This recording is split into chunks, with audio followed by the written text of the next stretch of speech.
बच्चों, आज हम लोग मैथ का अगला लेक्चर शुरू करने जा रहे हैं।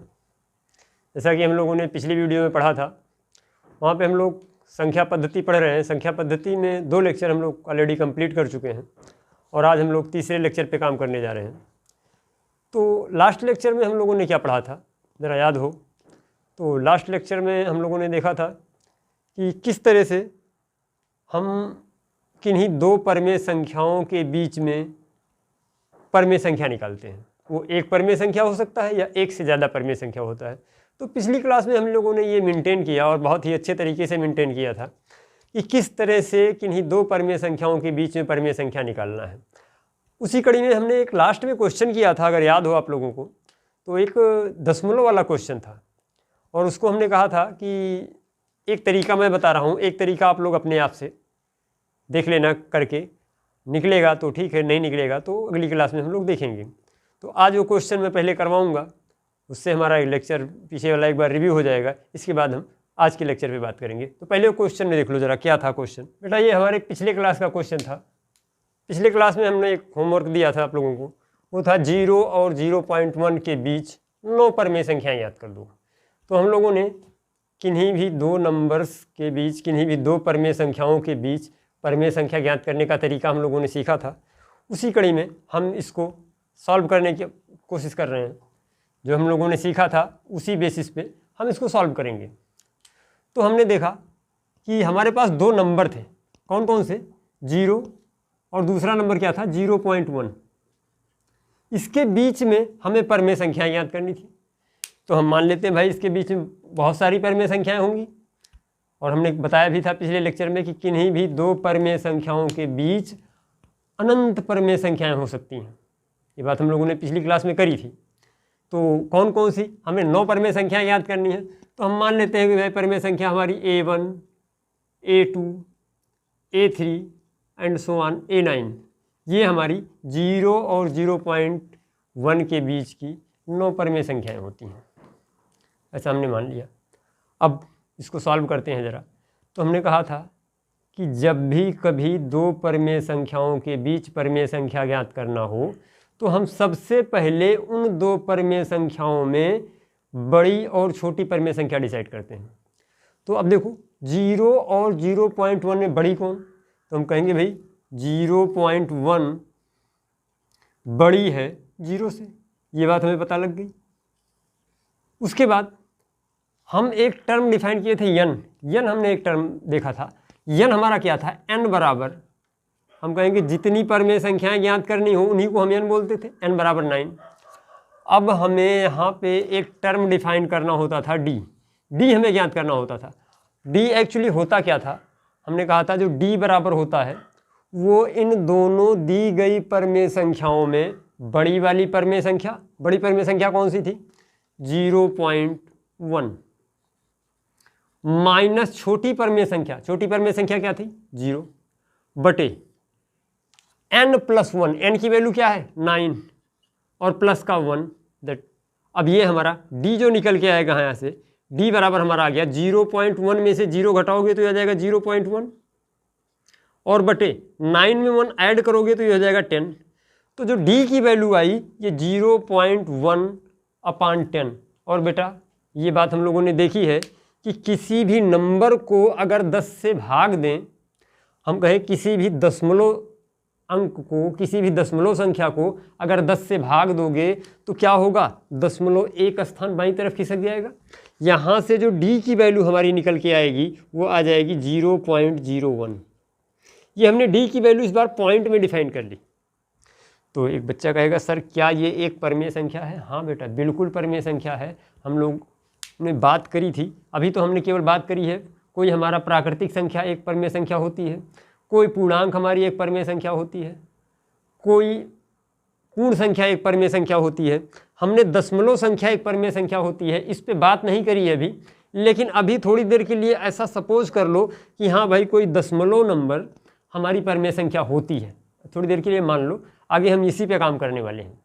तो हमने मान लिया कि भाई ये परमेय संख्या है और d के बारे में परमेय है या अपरमेय है इसके बारे में तो हमें ये बताना नहीं है, हमें केवल d निकालना है और d की वैल्यू क्या निकल के आ गई, 0.01। अब निकालते हैं परमेय संख्या। अब परमेय संख्या, हम कहेंगे परमेय संख्या। परमेय संख्या कौन कौन सी आएगी बेटा? तो हमने ऊपर माना है, देखो परमेय संख्या कौन कौन सी है। a1 बराबर a1 की वैल्यू पहली परमेय संख्या, और पहली परमेय संख्या को हमने बताया था छोटी परमेय संख्या। यहाँ पे छोटी परमेय संख्या कौन सी थी? 0। तो हमारा हो गया a1 की वैल्यू 0 प्लस d की वैल्यू क्या आई है? 0.01। तो ये हमारा 0.01। तो यहाँ से जो a1 की वैल्यू हमारी निकल के आ गई, a1 बराबर हमारा आ गया क्या? 0 प्लस 0.01 मीन्स 0.01 आ गया। a1 की वैल्यू हमें मिल गई, मतलब पहली परमेय संख्या मिल गई। दूसरी परमेय संख्या निकालोगे a2 इक्वल्स क्या हो जाएगा? ये हमारा हो जाएगा छोटी परमेय संख्या 0 प्लस 2 इंटू डी। ये डी की वैल्यू में 2 का गुणा कर देंगे जब a2 की वैल्यू निकालेंगे, दूसरी परमेय संख्या निकालेंगे। तो यहाँ पे 2 इंटू 0.01, ये बराबर हमारा क्या हो जाएगा?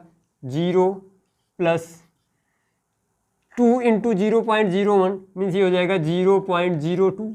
और इसकी वैल्यू निकल के क्या आ जाएगी भाई? 0 किसी भी नंबर में ऐड करोगे तो क्या निकल के आएगा? वही नंबर आने वाला है। तो ये हो जाएगा 0.02। इसी तरह a3 जो हम वैल्यू निकालेंगे तो ये क्या निकल के आएगा ज़रा देखना।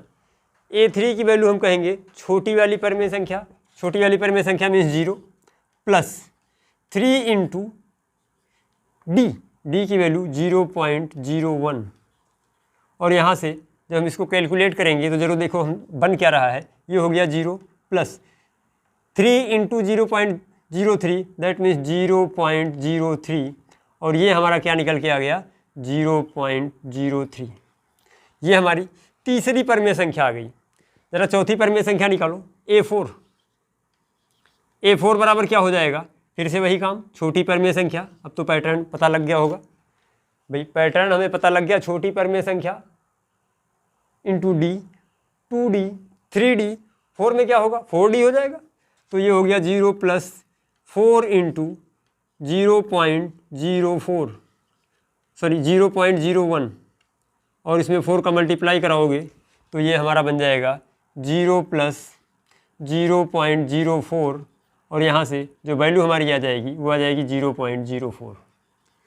तो ये हमारी परमेय संख्याएँ आ गई। इसी तरह से अब आगे आप लोग निकाल लेना इसको। a4 के बाद a5 आएगा, a5 के बाद a6, 7, 8 और मैं लास्ट वाली निकाल दे रहा हूँ a9।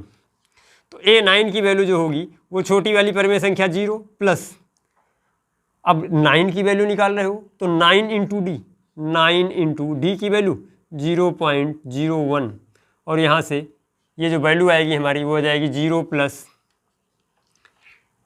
0.09। और यहाँ से इसको सॉल्व करोगे तो ये हो जाएगा 0.09। तो ये 9वीं परमेय संख्या आ गई। यही तो हमें निकालना था, इनके बीच की 9 परमेय संख्याएं। तो अब ज़रा हम लिखेंगे, जब कि हमारे लिखेंगे कैसे, तो हम लिखेंगे कि 0 तथा, चेक करो ये पेन दिखाई दे रहा है, 0 तथा 0.1 के बीच की परमेय संख्या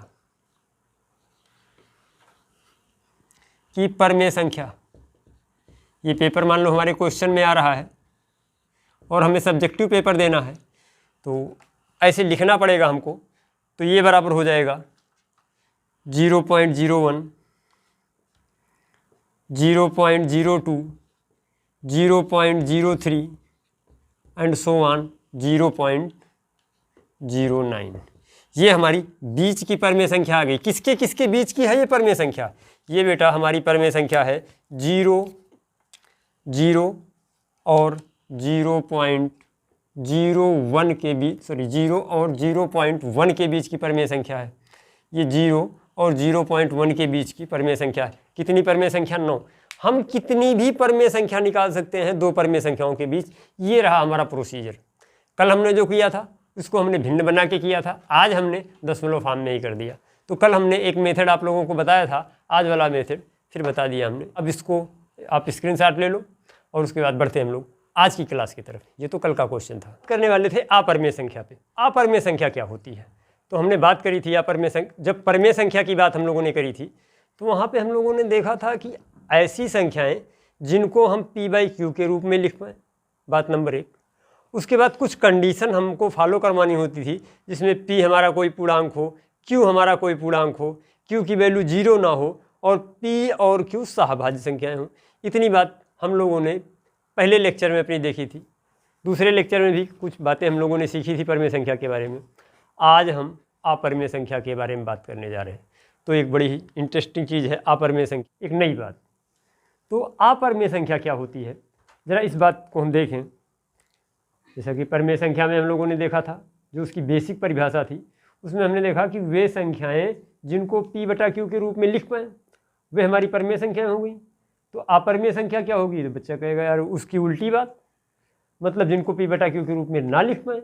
हाँ, बिल्कुल बात सही है कि वे संख्याएं जिनको p/q के रूप में ना लिखा जा सके, हम कहेंगे वे संख्याएं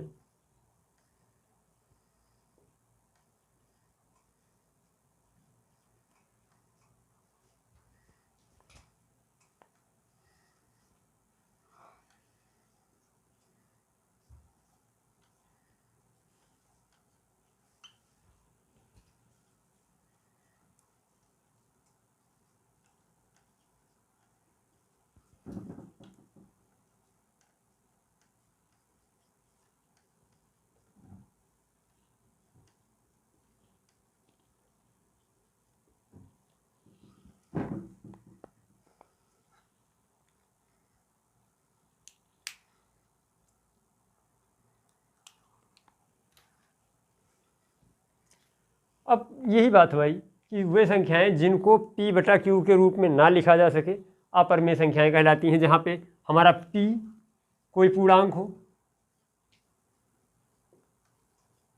q भी हमारा कोई पूर्णांक हो और q की वैल्यू 0 के बराबर ना हो। तो ये बात हमारी अपरमेय संख्या हो गई। परमेय संख्या का सेम अपोजिट अपरमेय संख्या, उसमें हम p/q के रूप में लिख सकते थे, जहाँ p हमारा कोई पूर्णांक, q हमारा कोई पूर्णांक और q की वैल्यू 0 के बराबर नहीं हो। और यहाँ पे क्या है, यहाँ पे वे संख्याएं जिनको p/q के रूप में नहीं लिखा जा सके अपरमेय संख्या कहलाती हैं। तो एक बात आती है कि कौन सी ऐसी संख्याएं हैं जिनको अपरमेय संख्या हम कहेंगे। तो देखो, हमारी जो अपरमेय संख्याएं हैं उसमें एक मान हमारा आता है पाई। पाई हमारी एक अपरमेय संख्या है। पाई क्यों हमारी एक अपरमेय संख्या है, क्योंकि पाई को p/q के रूप में नहीं लिखा जा सकता। और हमको साइंस में पढ़ाया जाता है कि जो पाई का मान होता है ये 22/7 होता है। बेटा ये पाई का एग्जैक्ट मान नहीं होता है, इस गलतफहमी में मत रहना। मैथमेटिकली पाई का मान 22/7 नहीं होता, ये हमारा लगभग का मान होता है 22/7। हम 22/7 मान के अपना क्वेश्चन सॉल्व करते हैं, बट ये एग्जैक्ट मान नहीं होता पाई का। पाई का जो मान होता है वो 3.14,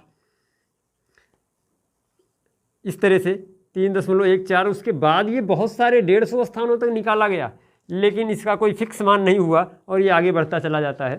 तो इसको हम एक अपरमेय संख्या कहते हैं। पाई हमारी एक अपरमेय संख्या हो गई। दूसरी जो हमारी अपरमेय संख्या होती है वे अंडर रूट के अंदर अभाज्य संख्या, अंडर रूट के अंदर कोई भी अभाज्य संख्या लिखी गई हो तो वो हमारी अपरमेय संख्या कहलाती है।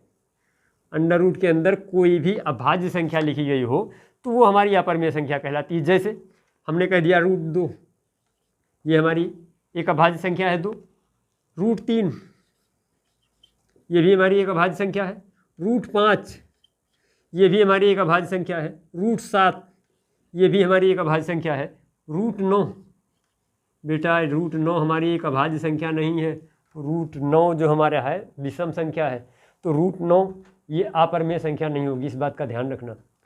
फिर अगली संख्या कौन सी हो जाएगी, √11, √13, √17 और आगे अपने हिसाब से देख लेना। जो जैसे जैसे अभाज्य संख्याएं बढ़ती जाएंगी, हमने कहा जितनी भी अभाज्य संख्याएं हैं उनका वर्गमूल हमारी एक अपरमेय संख्या कहलाती है।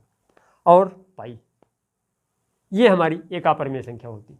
अपरमेय संख्या के बारे में आगे हम बात और भी करेंगे और इस पर और भी हमारी अच्छी पकड़ बनाएंगे, अच्छी अंडरस्टैंडिंग बनाएंगे जैसे जैसे हम आगे जाते जाएंगे चीज़ें हमको और ज़्यादा क्लियर होती जाएंगी।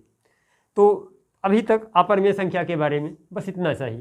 उसके बाद हम आगे देखेंगे और कौन सी टाइप की संख्याएं होंगी जिनको हम अपरिमेय संख्या कहेंगे, तो उसको हम आगे पढ़ेंगे। ज़रा अपरिमेय संख्या पे कुछ काम करें। बात आती है कि भाई परिमेय संख्याओं पे तो हम लोगों ने बहुत सारा काम किया, उनके बीच की परिमेय संख्या निकाली और भी, लेकिन क्या अपरिमेय संख्याओं में भी ऐसा कुछ है कि अपरिमेय संख्याओं के बीच की परिमेय संख्या निकालेंगे? हाँ बिल्कुल है, ऐसा हम करेंगे। थोड़ा सा अपरिमेय संख्याओं में जो हमारे यहाँ क्वेश्चन पूछा जाता है वो ज़रा देखें। बेटा एक ऐसे हम लोगों ने पीछे कक्षा 6, 7, 8 में पढ़ा होगा, एक हमारी नंबर लाइन होती थी। ये हमारी कोई नंबर लाइन है, तो नंबर लाइन क्या दिखाता था याद है अगर हमको? तो नंबर लाइन पे हम क्या करते थे? संख्याओं को दर्शाते थे। नंबर लाइन पे संख्याओं को दर्शाते थे। नंबर लाइन पे यहाँ कहीं हम 0 लिखते थे। 0 से जब आगे जाते थे तो हम कहते थे भाई ये धनात्मक साइड है, और 0 से पीछे जाते थे तो हम कहते थे ये ऋणात्मक साइड है। यहाँ से आगे हमारा कोई नंबर होगा 1, 2, 3, 4 एंड सो ऑन, आगे चलते चले जाएंगे और ये नंबर बढ़ते चले जाएंगे। ऐसे ही जब इसके पीछे आओगे बाएं साइड आओगे तो ये -1, -2, -3, -4। तो अब देखो ये जो हमारी नंबर लाइन है इस पे जो संख्याएं लिखी गई हैं ये कैसी संख्याएं हैं? तुमने कहा भाई ये सारी की सारी संख्याएं परिमेय संख्याएं हैं अभी जो लिखी गई हैं। अच्छा एक बात और बताओ, क्या 0 और 1 के बीच में कोई संख्या नहीं होगी? 0 और 1 के बीच में बहुत सारी संख्याएं होती हैं। जैसे 0 और 1 के बीच में अभी हम लोगों ने देखा, 0 और 1 के बीच में बहुत सारी परिमेय संख्याएं निकालना हम लोगों ने सीखा था। तो यहाँ पे एक नंबर हमारा 0 और 1 के बीच होगा कौन सा? 1/2। और 0 और 1/2 के बीच में भी नंबर होंगे। 0 और 1/2 के बीच में भी नंबर होंगे। कौन सा नंबर होगा? तो हमने कहा भाई 0 + 1/2 और पूरे का बटा 2 कर दो। अभी हमने 2 परिमेय संख्याओं के बीच एक परिमेय संख्या निकालना जब सीखा था तो हमने कहा था दोनों परिमेय संख्याओं को जोड़ के 2 से भाग दे दो, यही तो देखा था। तो देखो 0 + 1/2 ये हो गया 1/2 और बटा 2 ये बटा 2, तो ये हमारा बटा 1 हो जाएगा और इसको सॉल्व करोगे तो 1/4 आ जाएगा। अब इतनी बात तो आनी चाहिए। तो मतलब कि 0 और 1/2 के बीच में भी परिमेय संख्या है और वो है 1/4। ऐसे 1/2 और 1 के बीच में भी परिमेय संख्या होगी, वो कौन सी होगी ज़रा देखो। तो हमने कहा 1/2 और 1 के बीच परिमेय संख्या, तो हम कहेंगे भाई 1/2 में 1 को ऐड करके 2 से भाग कर दो। तो जब 1/2 में 1 को ऐड करोगे तो 1/1 हो जाएगा।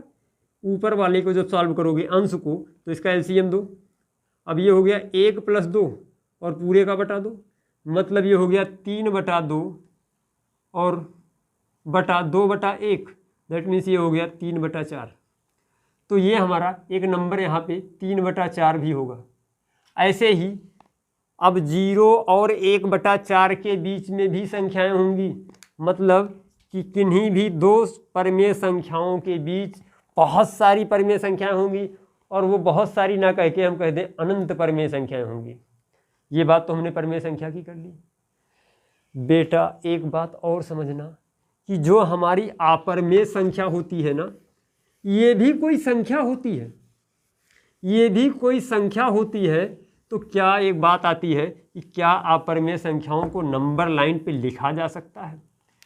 जैसे हमने कहा √13, √13 को क्या नंबर लाइन पे दर्शाया जा सकता है, या √17 को नंबर लाइन पे दर्शाया जा सकता है, या इसे दर्शाने की विधि और इसका सलूशन ये हमारे एग्जाम में आता है। तो अब आज हम सीखेंगे अपरिमेय संख्याओं को नंबर लाइन पे ड्रा करना। परिमेय संख्याओं को नंबर लाइन पे दर्शाना हम लोगों ने पिछले क्लासों में सीखा था, 6 में भी पढ़ा था, 7 में भी पढ़ा था, 8 में भी पढ़ा था। लेकिन आज हम अपरिमेय संख्याओं को नंबर लाइन पे दर्शाना सीखेंगे। इसको कैसे हम नंबर लाइन पे दिखाएंगे? तो इसके लिए हम एक रूल पढ़ेंगे कि जब कभी अपरिमेय संख्या को नंबर लाइन पे दिखाना होता है तो उसके लिए कुछ स्टेप फॉलो करते हैं। स्टेप हमारा क्या है? पहला स्टेप, हम जो भी नंबर दिया गया है ना, जो भी ये अभाज्य संख्या दी गई है इसको हम किन्हीं दो ऐसे नंबर में तोड़ते हैं, हम कहेंगे 13 को ऐसे दो नंबर में तोड़ो, दो नंबर x और y में तोड़ो कि इनका स्क्वायर करने के बाद जब इनको ऐड करो मतलब x का स्क्वायर प्लस y का स्क्वायर बराबर 13 आ जाए, अब ये देखो x का स्क्वायर प्लस y का स्क्वायर बराबर 13 आ जाए। कैसे तोड़ते हम? तो हमने कहा भाई देखो, अगर 3 और 4 में तोड़ो तो 3x की वैल्यू हम 3 मान ले तो 3 त्रिका 9 और 4 y को 4 मान ले तो 4 चौका 16। ये तो ज़्यादा हो गया, मतलब गलत हो रहा है कुछ। फिर 2 और 3 में तोड़ो तो 2 और 3 में x को अगर 2 मान लो और y को 3 मान लो, x का स्क्वायर प्लस y की वैल्यू 3 मान लो, 3 का स्क्वायर। तो अब देखो 2 दूना 4 और 3 त्रिका 9, तो ये हो गया 9 प्लस 4, दैट मीन्स 13 आ गया। तो ये जो हमने तोड़ा 13 को, इनको दो ऐसे नंबर में तोड़ा, 2 और 3 में तोड़ा, क्योंकि इन दोनों का स्क्वायर करने के बाद 13 आ गया। ये हमें पहला ट्रिक यहाँ पे सोचना पड़ेगा, पहला जुगाड़, कि जो भी अभाज्य संख्या दी गई है इनको दो ऐसी संख्याओं में तोड़ते हैं जिनका स्क्वायर करने के बाद ये हमें अभाज्य संख्या मिल जाए, 13 मिल जाए। तो हमने इसको किस में तोड़ दिया? 2 और 3 में तोड़ दिया। अब नंबर लाइन पे कैसे दिखाओगे? हम लोगों ने एक बात पढ़ी थी, पाइथागोरस प्रमेय, याद होगा, पाइथागोरस प्रमेय पढ़ी थी। और उसी प्रमेय में एक बात हमको बताई गई थी, कि कर्ण का वर्ग बराबर, कर्ण क्या होता है? कर्ण का वर्ग बराबर आधार का वर्ग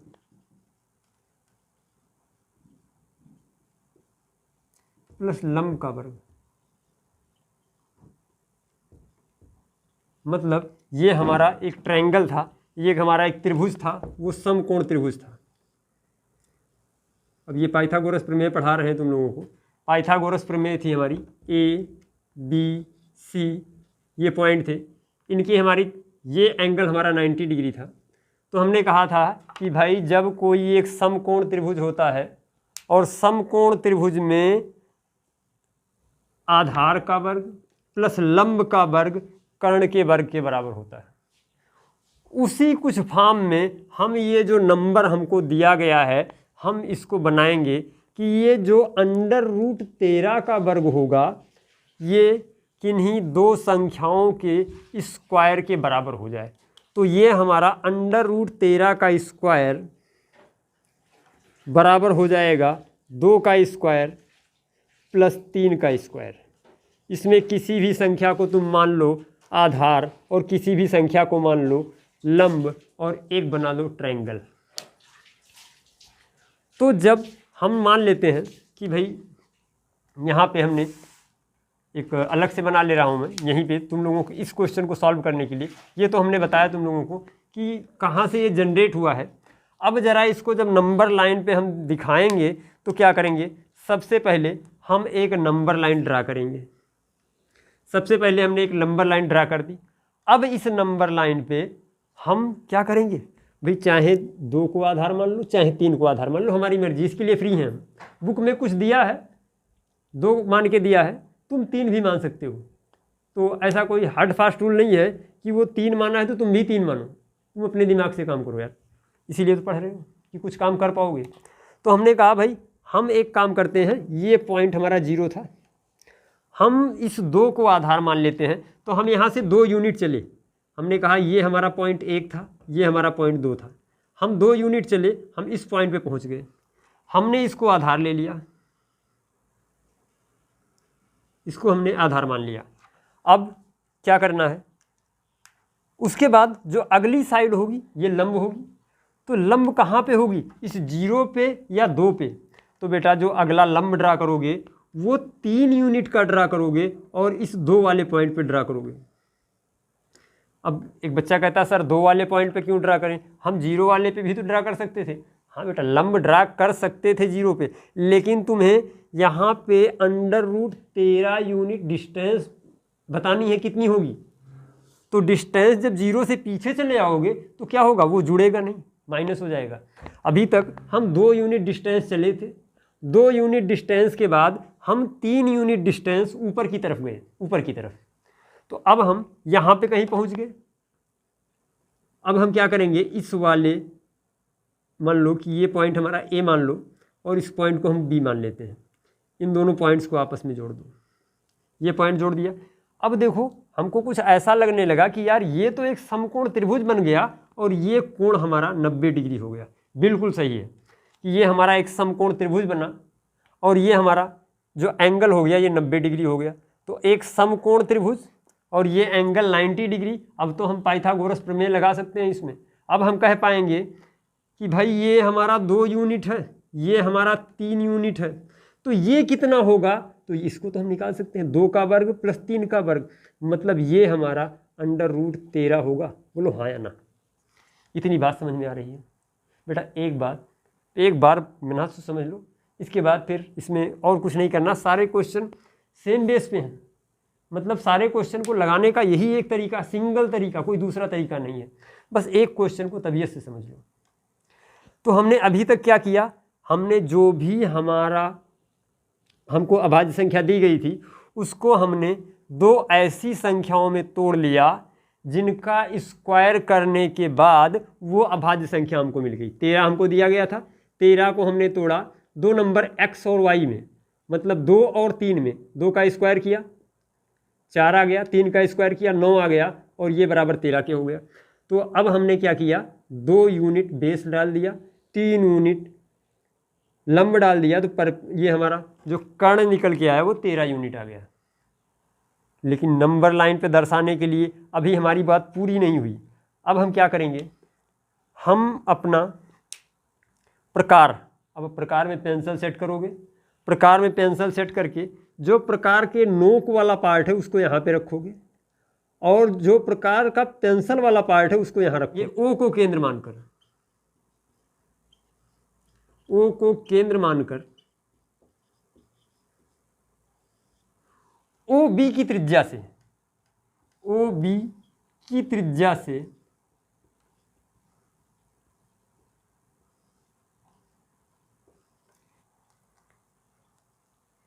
एक चाप लगाया, एक चाप लगाया,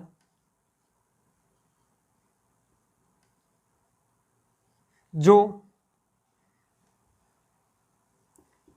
संख्या रेखा को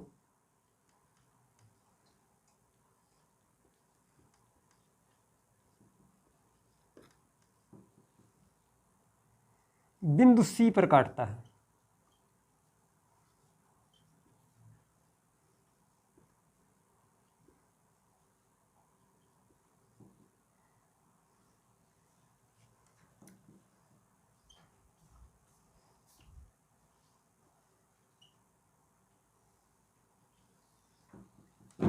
अब पूरी बात एक बार फिर से समझ लो, पूरी बात एक बार फिर से समझ लो। ये बात हमारी खत्म हो गई।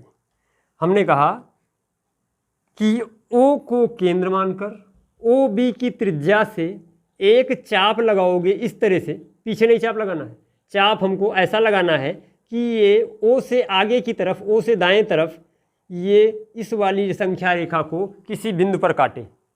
तो ये इस संख्या रेखा को जिस बिंदु पर काटेगी वही हमारा क्या हो जाएगा, वो डिस्टेंस हमारी हो जाएगी। ये जो डिस्टेंस हमारी √13 यूनिट थी इसी डिस्टेंस के बराबर हो जाएगी। हमें ये √13 यूनिट यहाँ इस संख्या रेखा पे ना मिलके अभी हमें संख्या रेखा के ऊपर कहीं मिला था। तो अब हम इसको हम संख्या रेखा पे लेके जाएंगे। संख्या रेखा पर लेके जाने के लिए हम क्या करेंगे, सबसे पहले अपने प्रकार का नोक यहाँ पे रखेंगे, मतलब ओ बिंदु को केंद्र मानेंगे, ओ बी की त्रिज्या लेंगे, त्रिज्या से एक चाप लगाएंगे जो संख्या रेखा को बिंदु सी पर काटेगा और बिंदु सी पर काटने के बाद हम क्या करेंगे, ओ को सी से मिला देंगे, ओ को सी से मिला देंगे और यही हमारी जो ओ सी डिस्टेंस है, ओ सी बराबर हम लिख देंगे √13।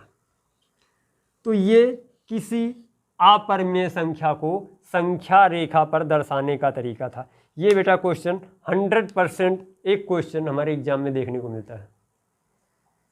तो ये बात समझ लो, एक बार फिर से इसको स्क्रीनशॉट ले लो। एक बार में बात ना समझ में आई हो तो दोबारा देख लेना। ये लैंग्वेज लिखनी पड़ेगी हमको। ये लैंग्वेज बड़ी इंपॉर्टेंट है कि कैसे हमने किया और ये कैसे हमने इस संख्या रेखा पे इसको दर्शाया। तो दैट्स ऑल। यहाँ तक की बात हमें बहुत अच्छे से क्लियर होनी चाहिए। इसको बेटा नोट कर लो या स्क्रीनशॉट ले लो। बढ़ते हैं हम लोग आगे, एक क्वेश्चन और करते हैं। हमने कहा √17, √17 ये भी एक अभाज्य संख्या है, इसको संख्या रेखा पे दर्शाना था। तो अभाज्य संख्या अंडर के अंदर है, मतलब ये एक अपरिमेय संख्या है। अपरिमेय संख्या को संख्या रेखा पे दर्शाना है। तो हम सबसे पहले क्या करेंगे, सबसे पहले जो ये अभाज्य संख्या लिखी है इसको इस तरह से तोड़ेंगे कि किन्हीं दो संख्याओं के वर्गों का योग मिल जाए। मतलब कि ये जो 17 लिखा है, 17 को हम इस तरह से दो संख्याओं में तोड़ेंगे कि मान लो कि x और y में तोड़ दिया कि x का वर्ग और प्लस y का वर्ग, इन दोनों को ऐड करने के बाद हमको 17 मिल जाए। तो ज़रा देखो कोई नंबर सोचो। जैसे हमने कहा कि अगर 17 को हम 3 और 4 में तोड़ें तो 3 3 का 9 और 4 चौक 16, ज़्यादा हो जाएगा भाई। 3 और 4 में तोड़ोगे, देखो ज़रा हम गेस करते हैं। गेस कैसे कर पाएंगे? हमने कहा 1 और 2 में तोड़ो तो 1 का स्क्वायर प्लस 2 का स्क्वायर, ये तो 17 होने वाला नहीं है क्योंकि 1 का स्क्वायर हमारा हो गया कितना, 1, और 2 का स्क्वायर हो गया 4, ये तो 5 ही हुआ।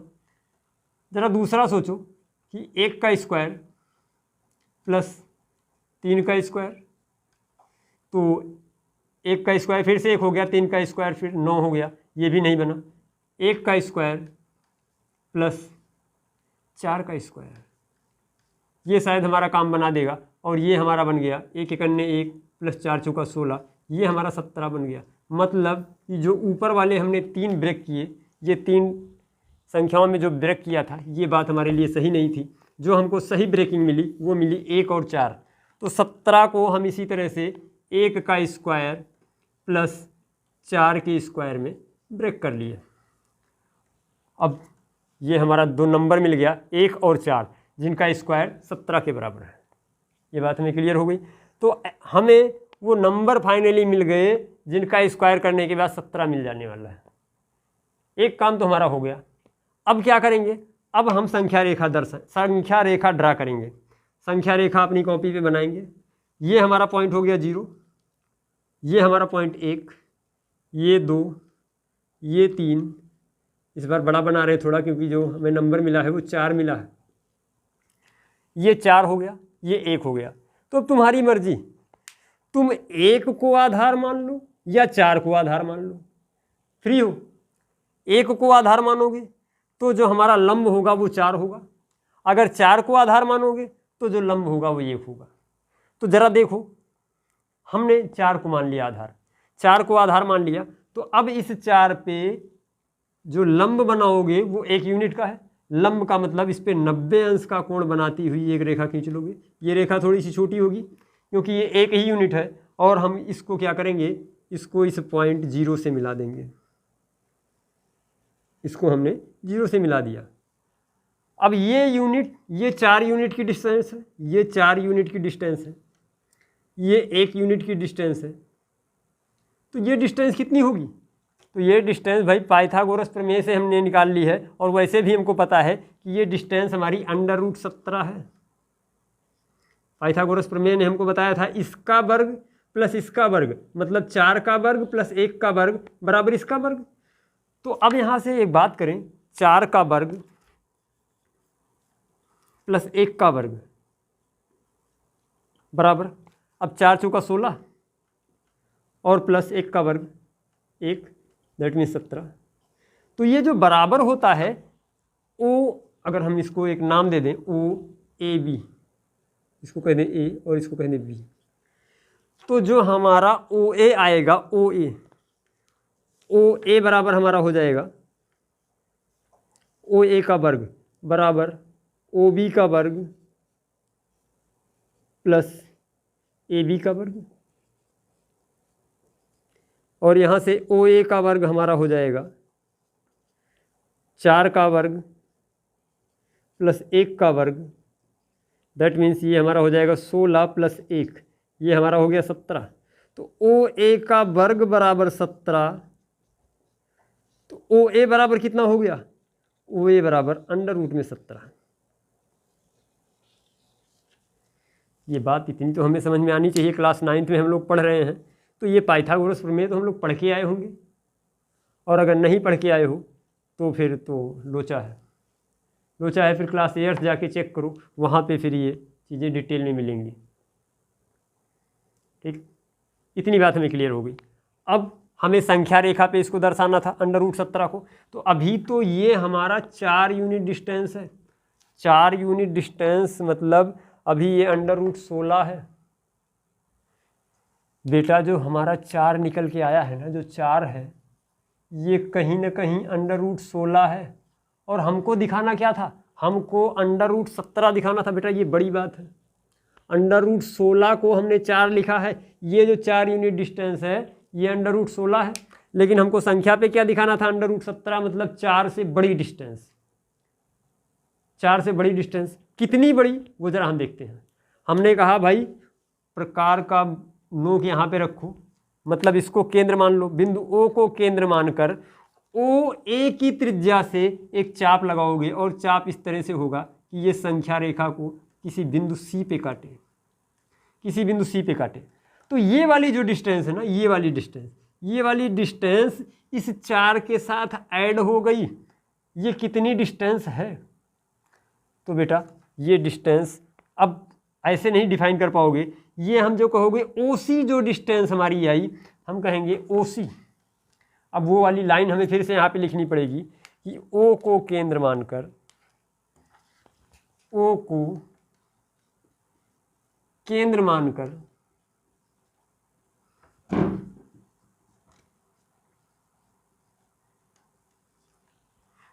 OA की त्रिज्या से, OA की त्रिज्या से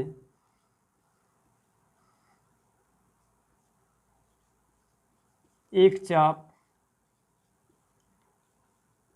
लगाया, जो संख्या रेखा